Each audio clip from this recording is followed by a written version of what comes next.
to have with us now one of the world's eminent pianists. Adored by audiences and critics alike, he is also deeply respected by his peers. He's a pianist's pianist. And tonight he's our pianist. Please welcome András Schiff.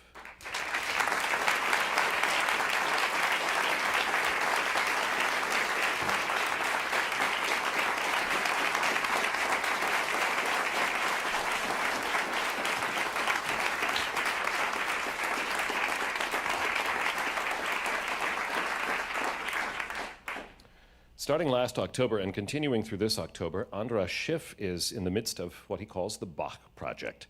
In North America, 6 Bach recitals and a week of orchestral music of Bach and Schumann and Mendelssohn just concluded with the New York Philharmonic. And the other venues in which Mr. Schiff is appearing in New York include Avery Fisher Hall and Alice Tully Hall and the Green Space as well. Mr. Schiff, when did you first meet Sebastian Bach? Well, symbolically speaking, unfortunately, we were born at different times. But yes, luckily, Bach is not just the greatest composer, but, because he had so many children who were so musical, so he was a great teacher and a pedagogue. So he wrote wonderful educational music for his children. So when I started taking piano lessons at the age of 5, then I could immediately, almost immediately, start with the little preludes and the little pieces written for Anna Magdalena Bach, things like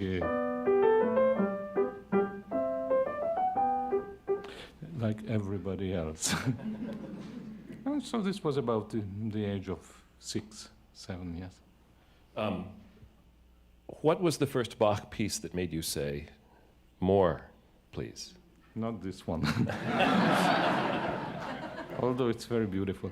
I don't know. Well, I listened to music on the radio and old recordings that my father had, who was an amateur violinist. So things like the great Chacon for solo violin, funnily enough, that impressed me enormously as a child, and it still does.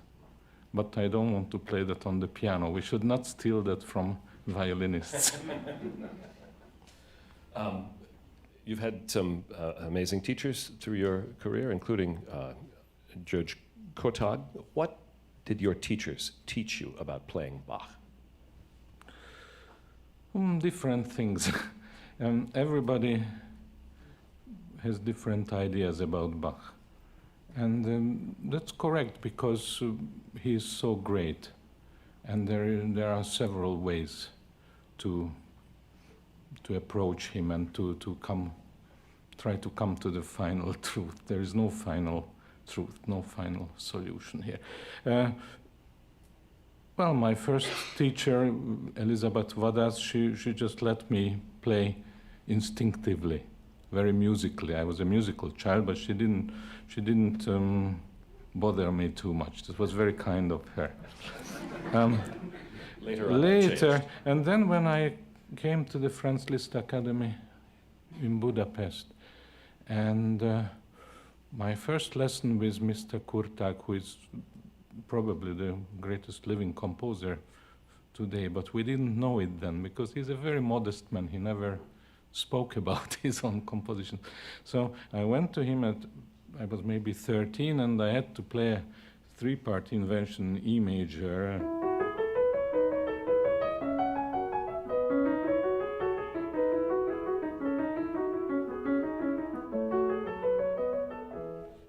Still difficult, but and he just took this into pieces apart.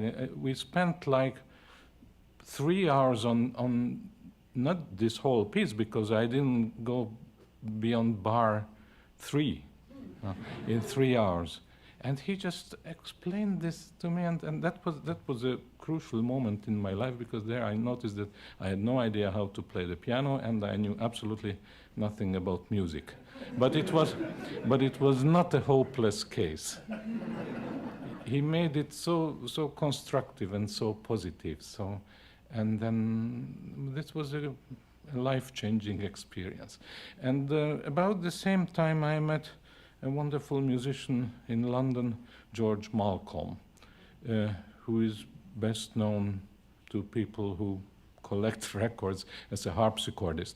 But he was much more than a harpsichordist. He was a Renaissance musician who played harpsichord and piano and organ and conducted and was a choral conductor.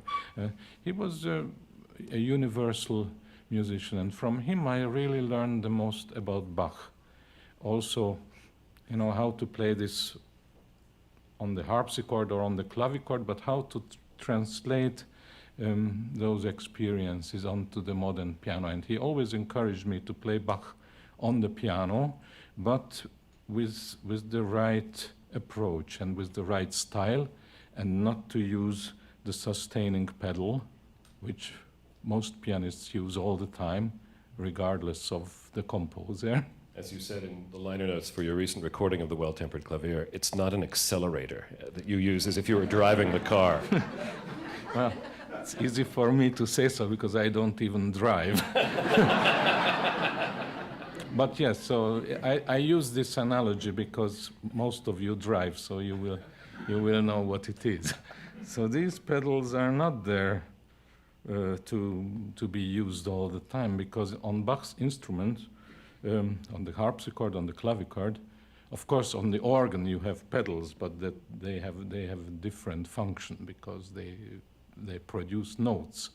But the sustaining pedal, this right one on the piano, is a much later device, and it's quite important in music from Beethoven on. Beethoven was the first composer who consciously used the sustaining pedal, and then later composers such as Chopin and Schumann and Brahms. Then there it's very important. However, in Bach's music, it does not have any relevance. And yet, your recent recording, the ECM Well-Tempered Keyboard series, is full of sustained notes and languid sounds and sweetness and all of the things that you would be able to pretty much do with one button, in an illusory sense at least, if you push that right pedal down.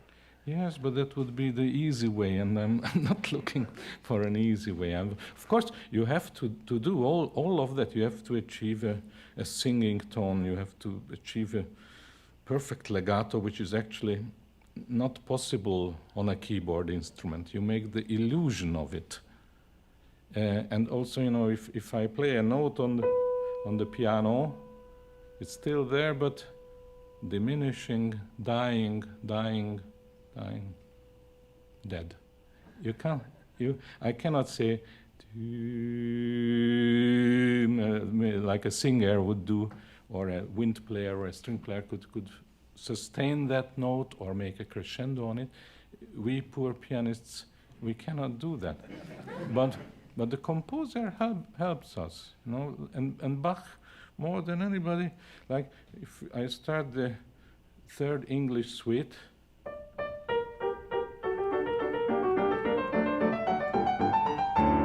you see, it starts with one voice, second. So every time a further voice enters, it creates the illusion of a crescendo. And that's what a great composer can do. Have you ever played the harpsichord or the organ? And I don't think anybody does play the clavichord. Oh, I do. Do you? Yeah. With pleasure. Yes, I have a clavichord in my home in Florence. Can you tell us what that is? Because I'm guessing that most of us think it's well, a it's collarbone. a tiny little. What is it? A clavicle, as opposed to a clavichord.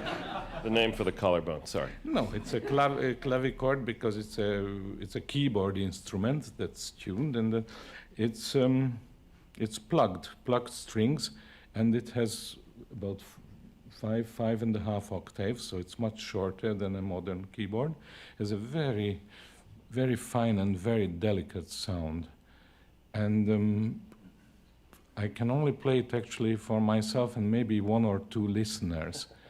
Very intimate.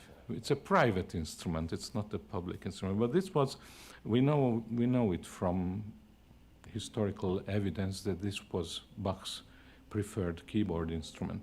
And it can do something very beautiful that's called in German the Bebung. It's like a vibrato, so that you play a note and then you vibrate your hand vertically, and then it's something like that. And it's very, very beautiful. In a way that answers a question then about Bach's writing for the keyboard, because some of the works are so intimate. We share them, you share them on concert stages with thousands of people in the room, but they are somehow deeply intimate works, written, I guess then, for the clavichord, really.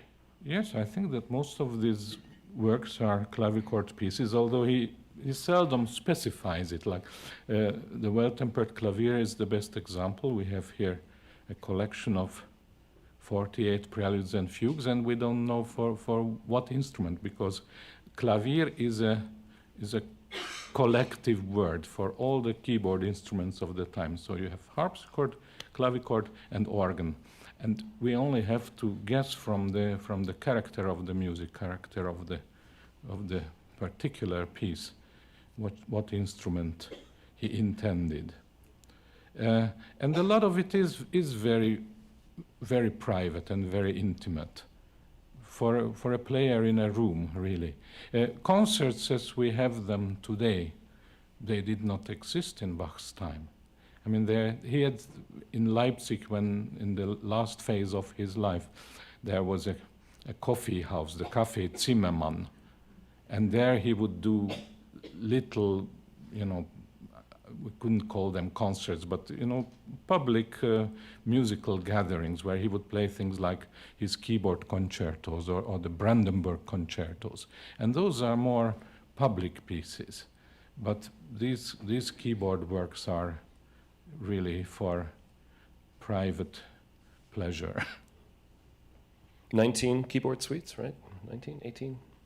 Well, the partitas, the English including yes, and if you play the 6 French suites, the 6 English suites, and the 6 partitas, plus the French ouverture, which is also a suite. Yeah. They're very big works in concept. When you prepare to play them in concert, well, the English suites, for instance, have a sequence. They all have a prelude at the beginning, and then an allemande and a courante and a sarabande and a couple of other movements, and they wind up with a jig. Mm-hmm. Are they? And you're playing them all in an evening. So how do you make the arc of the evening out of those works? Were they designed as just explorations in dance form, or was he taking you on a journey? Are you taking an audience on a journey? Well, we can only speculate what he wanted, but certainly he would be shocked that there is a madman like me playing this in one evening. He would say, "You are out of your mind." But I would disagree, because, and this is the greatness of Bach, he is a very modest man. He was deeply religious. He didn't think of posterity, of reputation, of fame. He knew how good he was, no question about it. But, all he wanted to do was to write great music, because that he had a God-given gift, and that was his duty. And he worked for the church. All the great composers wanted to write music for the church. That was the greatest privilege and the greatest honor. And so Bach had to write a cantata, a new cantata for every Sunday. Plus, I don't know, he did a lot of other things during the week. Like taking care of the children and teaching at the school? I don't know how he took care of the children. I think that Madame Bach did that. and so Bach had to escape to the Thomasschule, to the school of St. Thomas, and I think that's where he wrote all this fantastic music. And it's impossible to imagine how he had the time to do that, because he just, not thinking of the quality of the music, but the sheer quantity. I mean, if somebody would have to sit down and just copy out all the parts, it would take decades. And he wrote just, masterpiece after masterpiece. Quite amazing. He doesn't seem to have built them a voice at a time. He seems to have all that polyphony in his head so often. It just sort of fountains out. Well, there is an intellectual side to Bach, and that is nothing to be ashamed of. Certainly, but people who find this music too cerebral, they miss the point, because it's, of course, it's intellectual and wonderfully constructed music, but the emotional side of it is even more important. And that's why, 300 years later, we are still listening to it more than ever. And I think there's no other composer who has this rapport with younger generations also. Younger generations who don't necessarily like to listen to Mozart or Beethoven or Schubert, but somehow Bach, with his rhythmic impact and also with his spiritual message, and it is the religious aspect of it. I mean, even if he is writing a secular piece, but you feel that you are somehow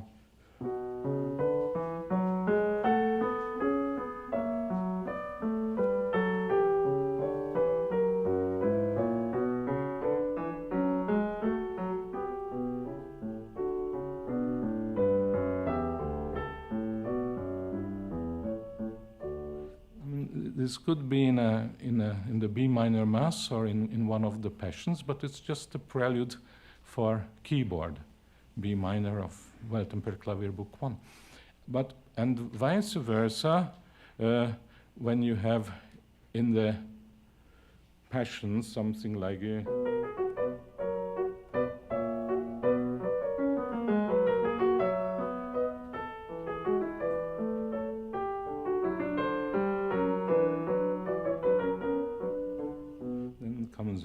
an aria, Bus und Rei, but this is in the St. Matthew Passion, but it's a dance. This is a minuet or a passe-pied,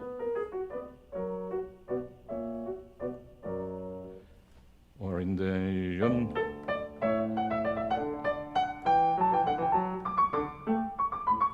we should take the Gloria of the B minor Mass. It's full of joy, full of life. So with Bach, the sacred and the secular, they are interconnected. But even in the secular works, you feel the spirit and the spiritual message. There's dance music. Does Bach ever not dance? One of the smart things I think that I've heard said about Bach was that if you don't sense a dance in it, you're not playing it right. Well, that's oversimplifying it, but well, I don't think that for example,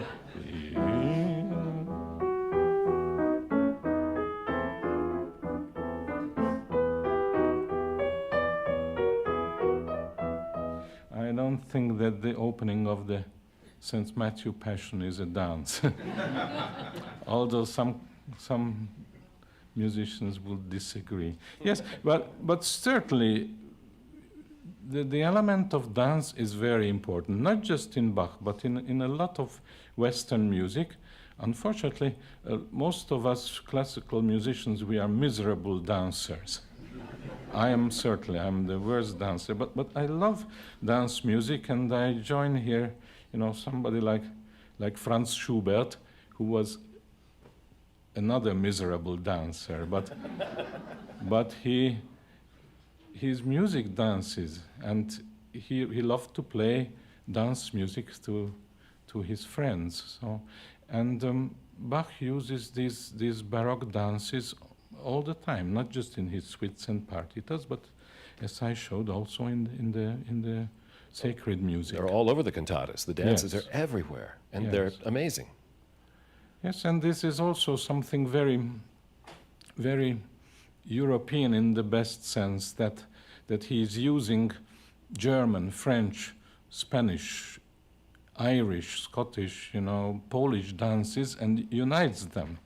So this is what the politicians are desperately trying to do in the European Union, and they make a mess of it. But Bach did it somehow. Did the audiences of Bach's time find his music perplexing? Did they understand everything that he laid on them, or were they confused at times, as we are perhaps confused today by new music sometimes? Yes, I think they were confused. I mean, this was much too great for them. And especially, there came a time in the last decade of Bach's life, so about from 1740 to 1750, when he was considered passé, outdated. Already his sons, like Carl Philipp Emanuel Bach, who was a wonderful composer, they were writing revolutionary music that pointed the way towards Haydn, Mozart, and Beethoven, towards the classical style. And people didn't want to bother with Bach anymore. The times were different, and also the minute he died, he was forgotten. People didn't want to listen to or to play music of the past. That's in a way a good thing. We could be nostalgic about that today, because today, well, wherever we have new music, it is being performed and listened to in a kind of a ghetto-like atmosphere. So we have the new music ghetto, and we have the mainstream, which is a little bit like a museum. Shouldn't be, but that's a bit like, it's very strange that in the visual arts or in literature, people are so curious to see and read the newest. And in pop music, certainly. But in the so-called serious music, whenever a new piece comes, it's suspect. When the New York Philharmonic plays a new piece, and a lot of people walk out, or they don't even come. And they want to hear them, yeah, and preferably the same way. Yeah? So that's not a healthy situation. However, what I'm trying to say is that Bach's music was forgotten.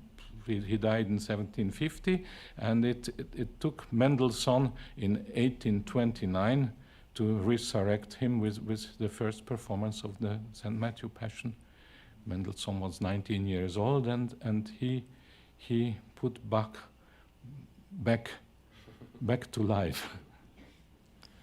How has your own playing of Bach changed over the years, over your lifetime? That I don't know. Oh. No radical style changes, no epiphanies along the way? Nothing, consciously. It changed like I have gray hair. That's how it changed. Changes like preferably when you have a good bottle of wine, and then it needs a few years to mature. You should not drink a good bottle of wine in its first or second year. So I hope it's like a good bottle of wine, and certainly, but there are no shortcuts in music and musical interpretation. So I have to study these works and live with them for years and for decades, and play them over and over and over again, and learn from my own mistakes.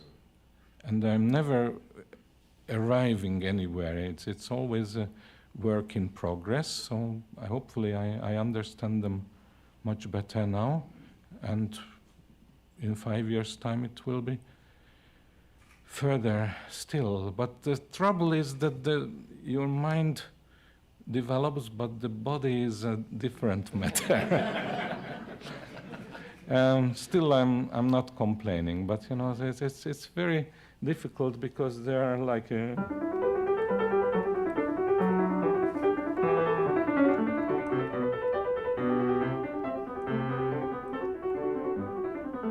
So if you get arthritis, that's not going to be very good. But we are not there yet.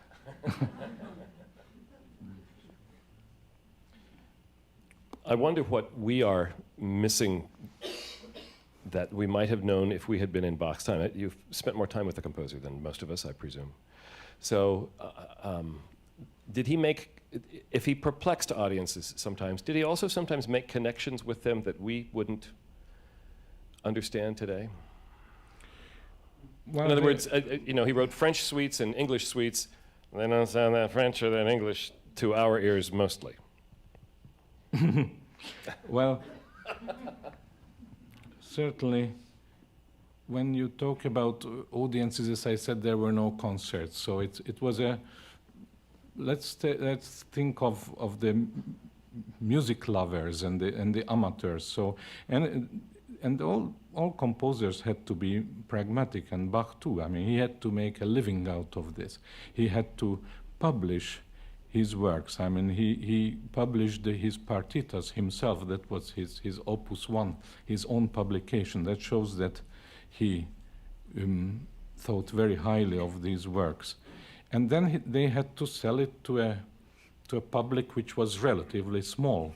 Today we talk about the crisis of classical music, and this is ridiculous because we are comparing the figures with the figures of pop music. And you cannot compare that. But I think these figures of today's classical music lovers should be compared to the figures of Bach's time, and then we are 1,000 times more, or 1,000,000 times more. And so this is no cause for lamentation. On the contrary. Yes, French suites, I mean, Bach never traveled outside of Germany. This is a very important point.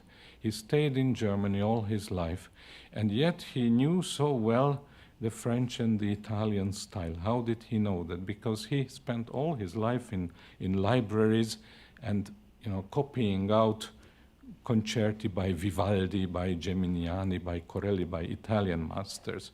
He also studied the French colleagues, Rameau and Couperin and Lully and all those. So that's why he knows when he writes a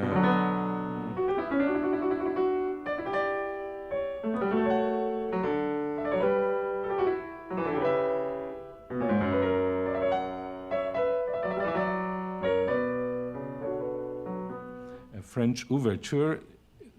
Everybody knew at that time what is a French overture. This is a very festive with dotted rhythms, and this is from the music from the court of Louis XIV.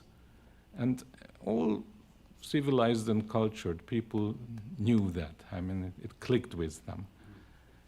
And similarly, an Italian concerto, which is by Bach, this is a very famous piece.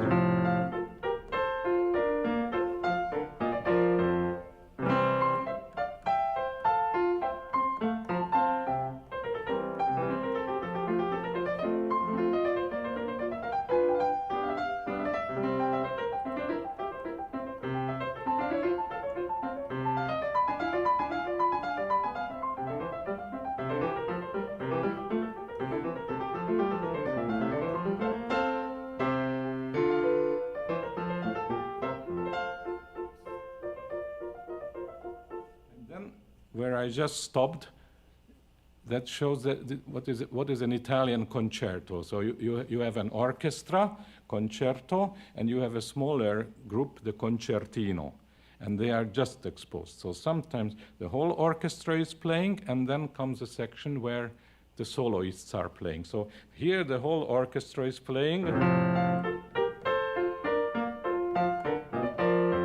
and here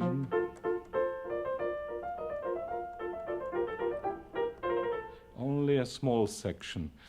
Bach wrote this Italian concerto, by the way, specifically for a harpsichord with 2 manuals. So I can only imitate that here on a piano. But again, this is a tour de force because he creates the illusion of an orchestra just exposed with soloists. on a single keyboard instrument. So, and so Bach approached music systematically, almost like a scientist. So he sets himself goals, and he solves all the problems. And like this, the French Overture and the Italian Concerto were published together as second part of the Klavierübung.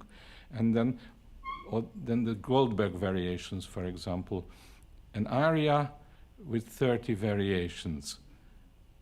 A monumental work, and he hardly ever composed other works in variation form. So he set himself this goal, now let's make a huge work, theme and variations, and it has to be the best ever. And it is the best ever. Nobody can approach it. The Well-Tempered Clavier, twice 24 preludes and fugues in all major and minor keys. It's unbelievable. The art of fugue, his opus magnum,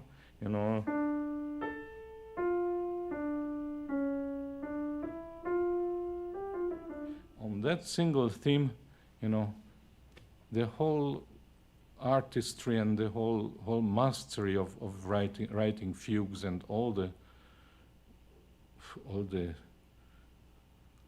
counterpoint and the polyphony and all those elements together, and diminutions and augmentations and inversions. It's a scientific work, but it's also emotionally unbelievably fulfilling. So that's what makes Bach unique. One of Bach's biographers quoted one of Bach's sons saying that the art of fugue was actually not written to be played. It was written to be read. It was an intellectual exercise. Possible. I agree with that, because again, I'm approaching 60 and I'm still afraid to play the art of fugue. And I play it for myself at home, but I wonder if I will ever play it in public, because I'm really not sure that it's a concert piece. It's not a concert piece. I mean, nor is the Well-Tempered Clavier, but the Well-Tempered Clavier is very varied with the preludes and the fugues and the different tonalities. And the art of fugue is all in D minor. You have solid 2 hours of the hardest counterpoint in the world. But it's the greatest work ever. So in a way, it's a pity not to play it. So you're not settled, we see. Not settled. On that point. You've expanded your own color palette in the last week. You've conducted the New York Philharmonic and played Bach with them. How do you communicate with an orchestra to play Bach the way you'd like to? Well, first of all, they are a wonderful orchestra, but I've done this with many orchestras now, and it always works because somehow they respond to me. I don't know why. I bring my material. That is very important to prepare the string parts and all the bowings and the markings and the phrasing and the articulation. So there is very little to talk about, and then we just play, and it is like chamber music. I play chamber music all my life, so I think a piano concerto is also chamber music and the give and take on a larger scale.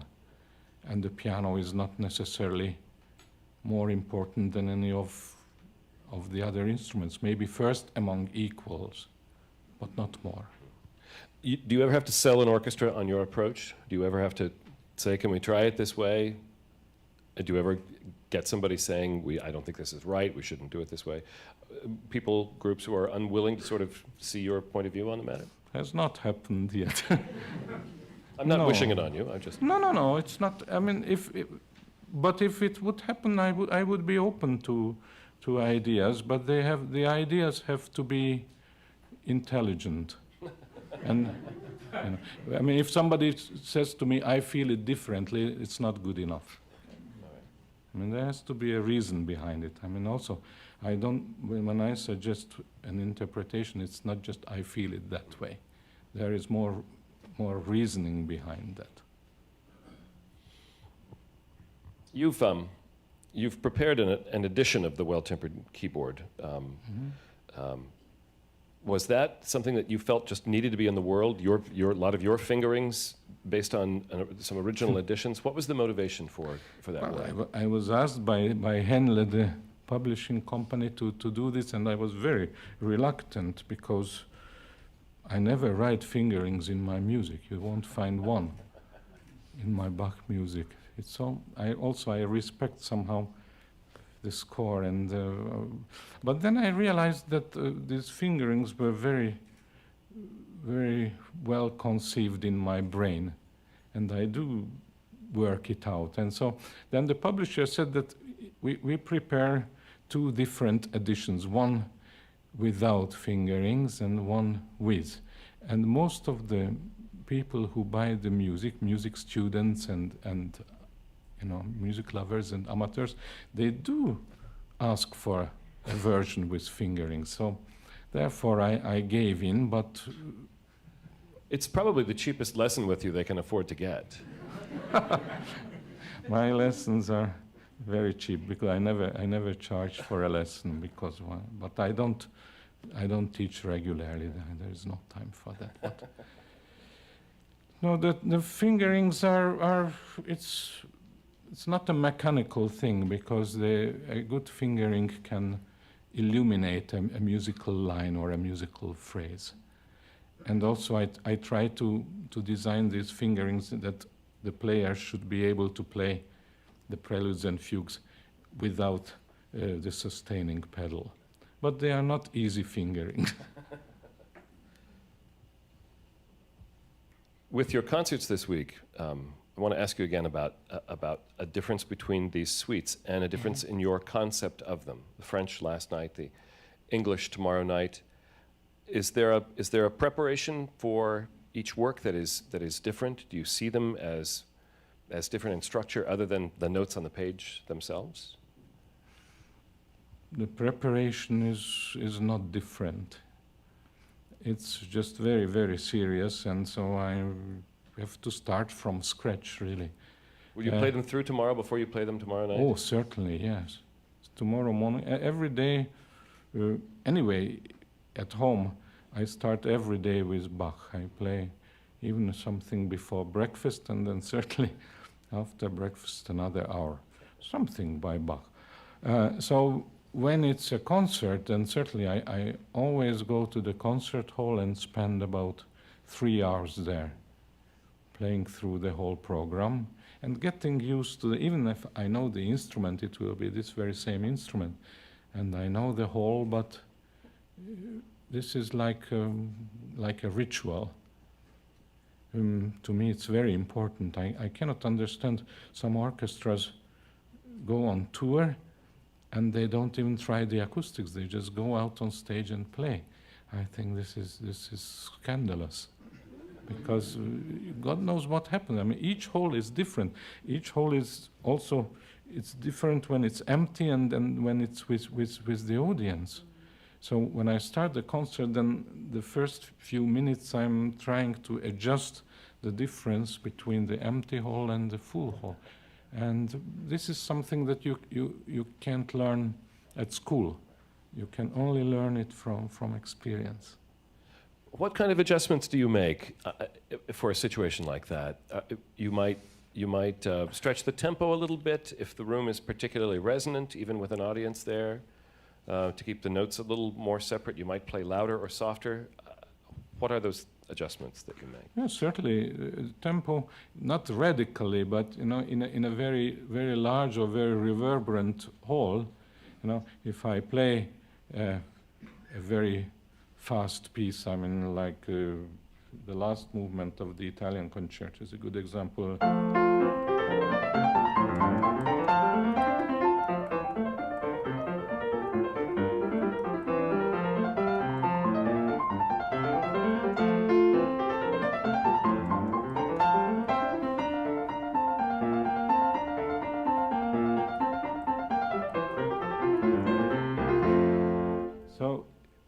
very reverberant room, this would be too fast. And then I adjust it, but I'm not going to play it. That would be a parody. But something, you know, it still is the character.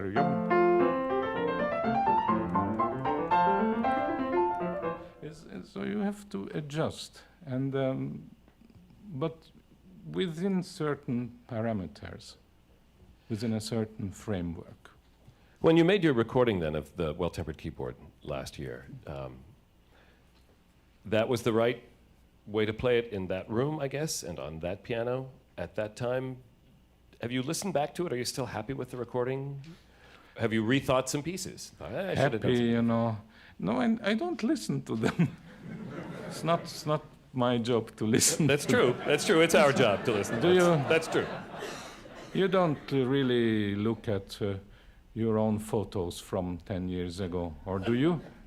Not very often. No, no, I do not. We have other things to do, but maybe a time will come in your life when you like to look back. And occasionally I do listen, and then I notice that, you know, that's the way this was played that day.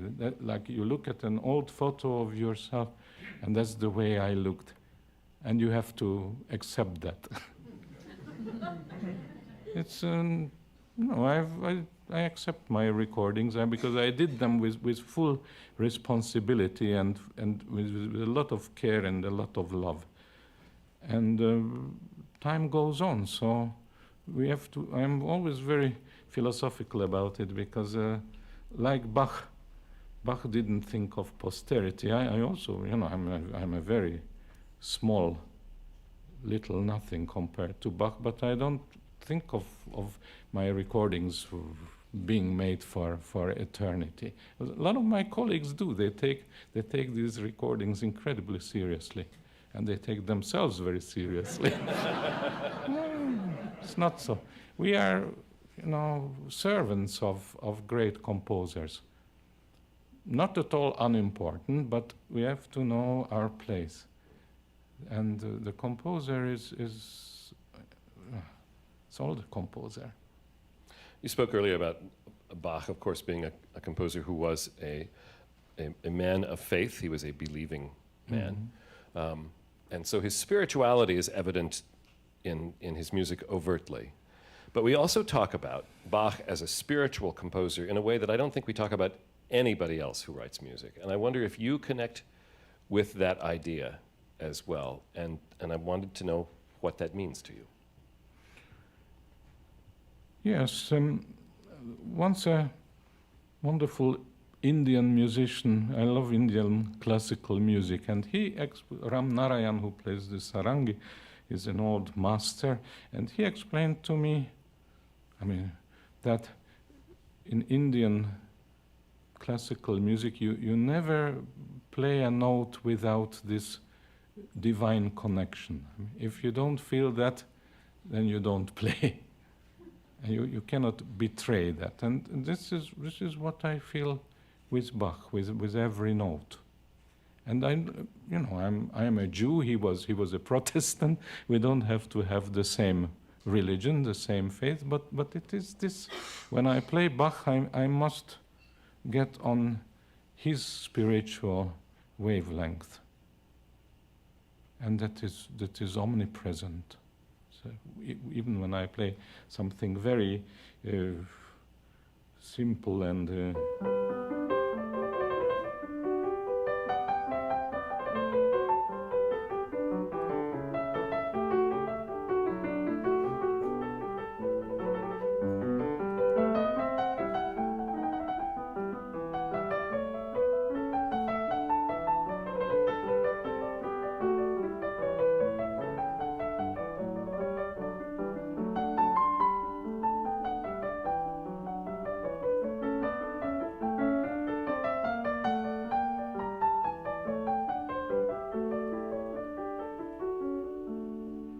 a little almond of a French suite, but like you have those wonderful Italian Renaissance paintings you can see in Fra Angelico, for example, and you see little musical angels. They are always singing and smiling. So there's a joy in this. So this is a liberating feeling. It's not pessimistic.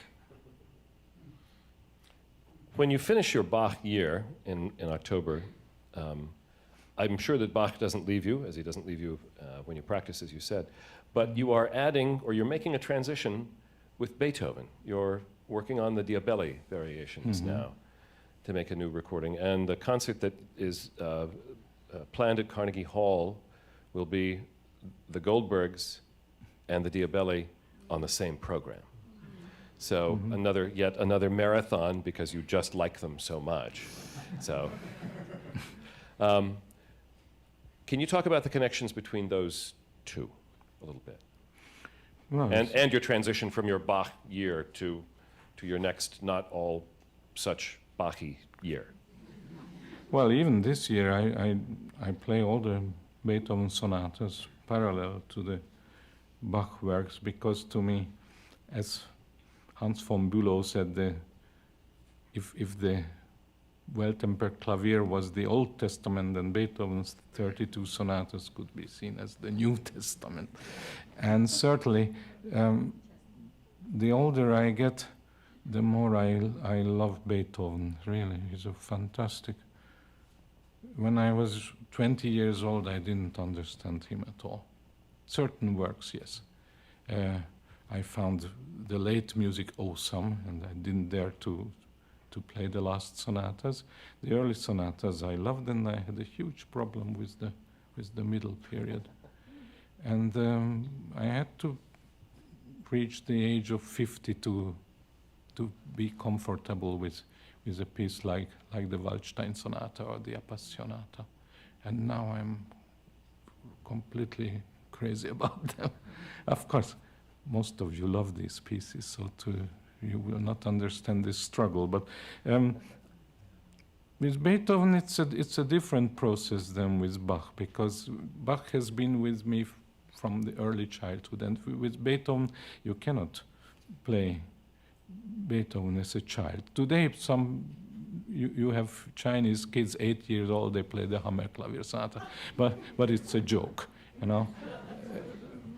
Unfortunately, some people don't see it as a joke, but you know, if an 8-year-old would come on stage and play King Lear, then you would laugh. But then if the 8-year-old plays the Opus 111, nobody laughs. I laugh, but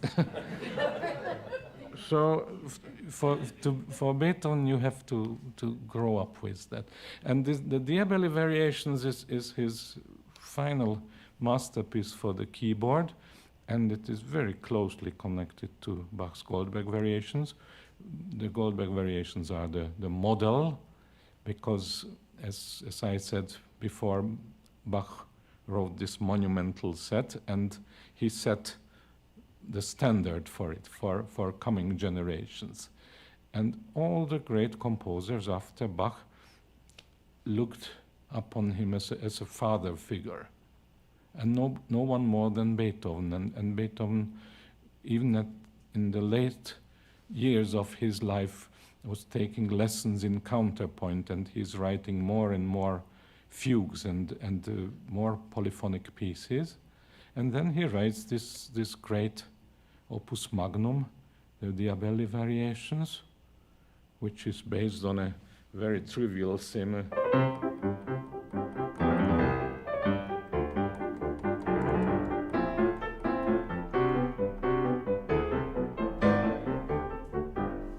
But he makes a universe out of this. It's a jingle, really, is what it is. That's such a simple little song. Well, this is from Diabelli, but he spices it up. And then, so I wanted to put these two pieces together. I will not do this very often. I do it until my 60th year, and then I will try to play simpler programs after that. Well, we're lucky that we get to enjoy it now when you're in the midst of this journey. You have offered to play us a work. I'm going to step away and present present to you András Schiff in the green space with the chromatic fantasy and fugue of Bach.